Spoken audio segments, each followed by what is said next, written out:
Chapter 2. Dorothy Meets Button Bright. The seventh road was a good road, and curved this way and that, winding through green meadows and fields covered with daisies and buttercups, and past groups of shady trees.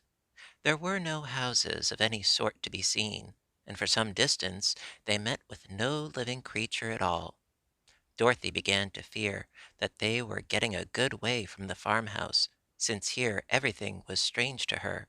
But it would do no good at all to go back where all the other roads had met, because the next one they chose might lead her just as far from home. She kept on beside the Shaggy Man, who whistled cheerful tunes to beguile the journey, until by and by they followed a turn in the road and saw before them a big chestnut tree, making a shady spot over the highway. In the shade sat a little boy dressed in sailor clothes, who was digging a hole in the earth with a bit of wood. He must have been digging some time, because the hole was already big enough to drop a football into. Dorothy and Toto and the Shaggy Man came to a halt before the little boy, who kept on digging in a sober and persistent fashion. "Who are you?" asked the girl. He looked up at her calmly.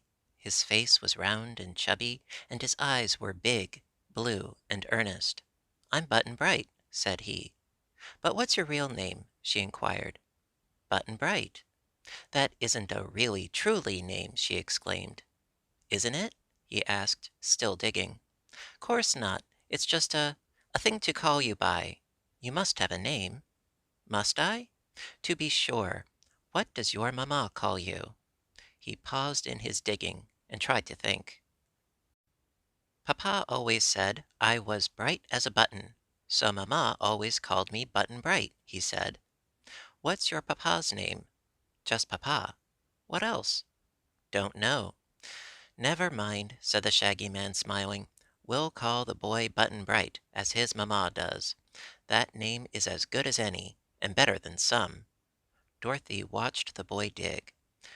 "Where do you live?" she asked. "Don't know," was the reply. "How did you come here?" "Don't know," he said again. "Don't you know where you come from?" "No," he said. "Why, he must be lost," she said to the Shaggy Man. She turned to the boy once more. "What are you going to do?" she inquired. "Dig," said he. "But you can't dig forever, and what are you going to do then?" she persisted. "Don't know," said the boy. "You must know something," declared Dorothy, getting provoked. "Must I?" he asked, looking up in surprise. "Of course you must. What must I know?" "What's going to become of you, for one thing," she answered. "Do you know what's going to become of me?" he asked. "Not exactly," she admitted. "Do you know what's going to become of you?" he continued earnestly. "I can't say I do," replied Dorothy, remembering her present difficulties. The Shaggy Man laughed. "No one knows everything, Dorothy," he said. "But Button Bright doesn't seem to know anything," she declared. "Do you, Button Bright?" He shook his head, which had pretty curls all over it, and replied with perfect calmness, "Don't know." Never before had Dorothy met with anyone who could give her so little information. The boy was evidently lost, and his people would be sure to worry about him. He seemed 2 or 3 years younger than Dorothy, and was prettily dressed, as if someone loved him dearly and took much pains to make him look well. How, then, did he come to be in this lonely road, she wondered. Near Button Bright on the ground lay a sailor hat with a gilt anchor on the band. His sailor trousers were long and wide at the bottom, and the broad collar of his blouse had gold anchors sewed in its corners. The boy was still digging at his hole. "Have you ever been to sea?" asked Dorothy. "To see what?" answered Button Bright.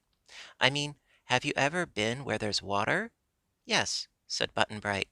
"There's a well in our backyard." "You don't understand," cried Dorothy. "I mean, have you ever been on a big ship, floating on a big ocean?" "Don't know," said he. "Then why do you wear sailor clothes?" "Don't know," he answered again. Dorothy was in despair.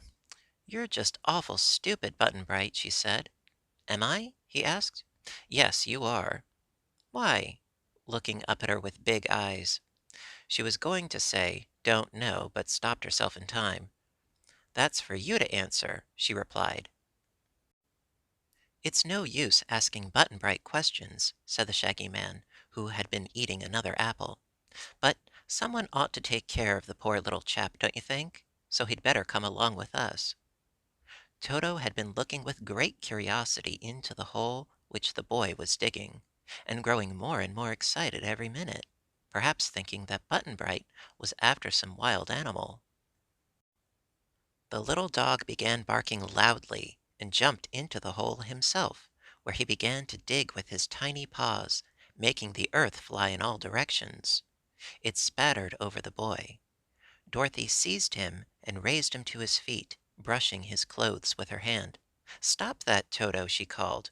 "There aren't any mice or woodchucks in that hole, so don't be foolish." Toto stopped, sniffed at the hole suspiciously, and jumped out of it, wagging his tail, as if he had done something important. "Well," said the Shaggy Man, "let's start on, or we won't get anywhere before night comes." "Where do you expect to get to?" asked Dorothy. "I'm like Button Bright. I don't know," answered the Shaggy Man with a laugh. "But I've learned from long experience that every road leads somewhere, or there wouldn't be any road. So it's likely that if we travel long enough, my dear, we will come to some place or another in the end. What place it will be, we can't even guess at this moment. But we're sure to find out when we get there." "Why, yes," said Dorothy. "That seems reasonable, Shaggy Man."